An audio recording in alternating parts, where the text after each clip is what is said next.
दोस्तों, आज की वीडियो में सुनेंगे कार्तिक स्नान बुढ़िया माई की कहानी। एक बुढ़िया माई थी जो चतुर्मास में पुष्कर स्नान किया करती थी। उनके एक बेटा और बहू थे। सास ने बहू को फलाहार उपवास में खाने योग्य बनाने को कहा तो बहू ने खाली टिफिन ही रख दिया। बेटा माँ को पहुँचाने के लिए पुष्कर गया। रास्ते में माँ से बोला, माँ फलाहार कर लो। जहाँ पानी मिला वहीं फलाहार करने बैठ गई तो भगवान की कृपा से खाली टिफिन फलों से भर गया। माँ ने फलाहार कर लिया। पुष्कर माँ के रहने के लिए झोपड़ी बनाकर बेटा वापस घर आ गया। रात्रि में श्रावण मास आया और बोला, बुढ़िया माई दरवाज़ा खोल। तब बुढ़िया माई ने पूछा, आप कौन है? मैं श्रावण मास। बुढ़िया ने तुरंत दरवाज़ा खोल दिया। बुढ़िया माई ने शिव पार्वती की पूजा अर्चना की, बेलपत्र से अभिषेक किया। जाते समय श्रावण मास ने बुढ़िया माई को आशीर्वाद दिया और झोपड़ी की एक दीवार सोने की हो गई। भाद्रपद मास आया, उसने भी दरवाज़ा खोलने को कहा। बुढ़िया माई ने दरवाज़ा खोला, सत्तू बनाकर कजरी तीज मनाई। भाद्रपद मास ने बुढ़िया माई को आशीर्वाद दिया और झोपड़ी की दूसरी दीवार भी सोने की हो गई। फिर आश्विन मास आया और उसने भी दरवाज़ा खोलने को कहा। बुढ़िया माई ने दरवाज़ा खोला, पितरों का तर्पण कर ब्राह्मण भोज कराकर श्राद्ध किया। नवरात्रि में माँ दुर्गा को अखंड ज्योति जलाकर प्रसन्न किया। सत्य की विजय दिवस के रूप में बुराई का अंत की खुशी में दशहरा मनाया। अश्विन मास ने जाते समय प्रसन्न होकर तीसरी दीवार भी बहुमूल्य रत्नों से जड़ित कर दी और बुढ़िया माई को सदैव प्रसन्न रहने का आशीर्वाद दिया।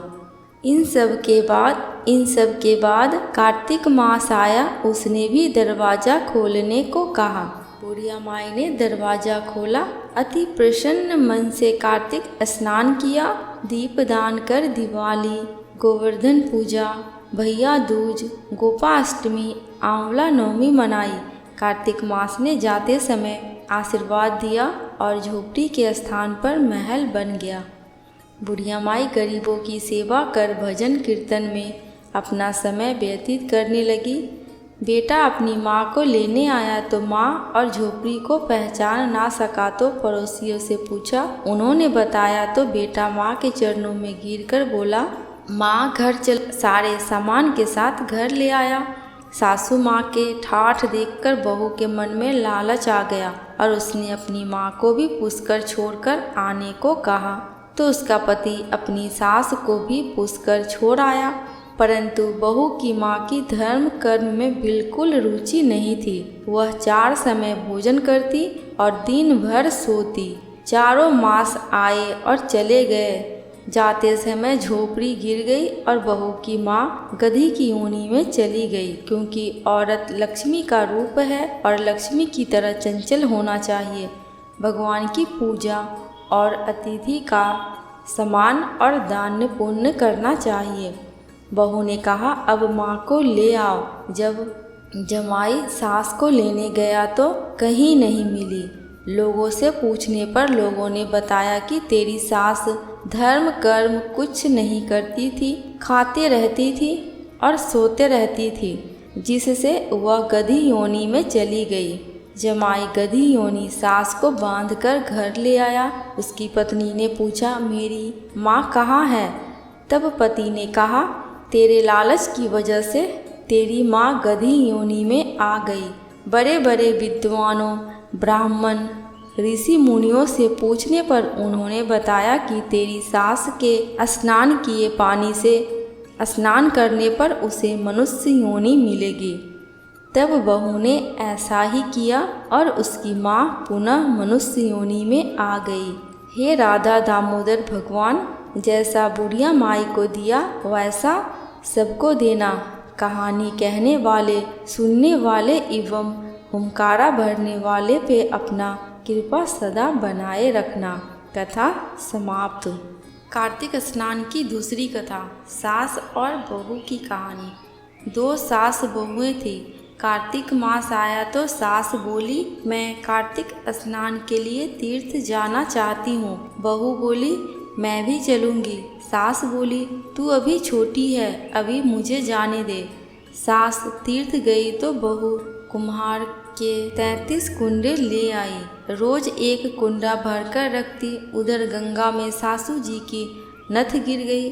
बहू कुंडे में नहाती हुई बोली, सासू नहावे उंडे में, मैं नहाऊं कुंडे। इतने में गंगा की धारा कुंडे में आ गई। साथ में सासू जी की नथ भी आ गई।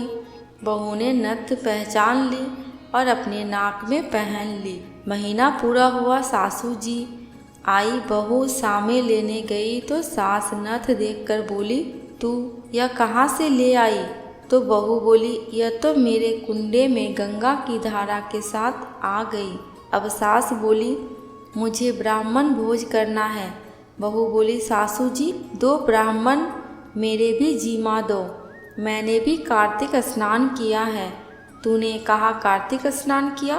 तो बहू बोली, तूने कहाँ कार्तिक स्नान किया? तो बहू बोली, ऊपर चलो, मैं आपको बताती हूँ। ऊपर गए तो देखा सारे कुंडे सोने के हो गए। बहू बोली, मैं रोज कुंडा भरकर रखती और सुबह जल्दी उठकर नहाती और उल्टा करके रख देती। तब सासू जी बोली, बहू तू बहुत भाग्यवान है जो साक्षात गंगा जी तेरे पास आई। तूने श्रद्धा और विश्वास से कार्तिक स्नान किया तो भगवान ने तुझे फल दिया। दोनों सास बहू ने धूमधाम से ब्राह्मण जिमा कर दक्षिणा देकर विदा किया। भगवान जैसा सास बहू को दिया वैसा सबको देना। इस कहानी को सुनने वाले, कहने वाले एवं हुंकारा भरने वाले पे अपना कृपा बनाए रखना। दोस्तों, कमेंट बॉक्स में भगवान विष्णु, माता लक्ष्मी, गंगा माता एवं काठ भगवान की जयकारा लगाना बिल्कुल भी मत भूलना। आपको मेरे चैनल पे व्रत त्योहारों की जानकारियाँ एवं उनसे जुड़ी कथा कहानियाँ मिलती रहेंगी। अगर आपको ये वीडियो थोड़ी सी भी अच्छी लगी हो तो प्लीज़ मेरे चैनल को सब्सक्राइब करके मेरे वीडियो को लाइक एंड शेयर कर देना। अंत तक वीडियो में बने रहने के लिए आपका दिल से बहुत बहुत शुक्रिया।